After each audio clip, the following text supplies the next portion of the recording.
বাড়ছে শীত, সেই সাথে বাজারে বাড়ছে শীতের সবজির সরবরাহ। তবে সেই তুলনায় কমেনি দাম। উল্টো সবজির দর কেজিতে বেড়েছে ২০ টাকার মতো। এদিকে এখনও আলোচনায় থাকা পেঁয়াজের দর আবারও বেড়েছে কেজি প্রতি ১০ টাকা। কিছুটা কমেছে কাঁচামরিচের দাম। ডিম, মুরগি সহ অন্যান্য নিত্যপণ্যের দাম স্বাভাবিক।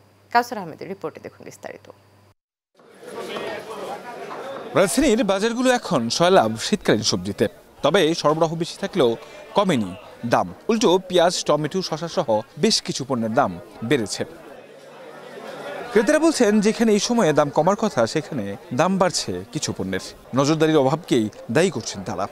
না, অবশ্যই শীত অনুসারে কিন্তু আসলে কোনো সবজি আপনি ৮০ টাকা ১০০ টাকা, উল্টো হচ্ছে গত বাজার থেকে এই বাজারে উল্টো দেখা যাচ্ছে প্রত্যেকটা সবজিতে আর ২০ টাকা করে বেড়ে গেছে। বাজারে তার অনেক বেশি রেট চাচ্ছে, শীতের সিজনে তো মরিচের দাম কমতেছে না।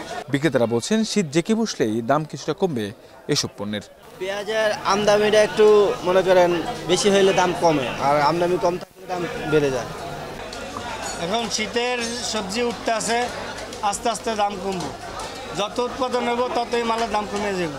না, আরও কমের দরকার, কিন্তু সবাই চাইতেছে আরও কমে, কিন্তু কমবো আর কিছুটা দিন পরে কমবো।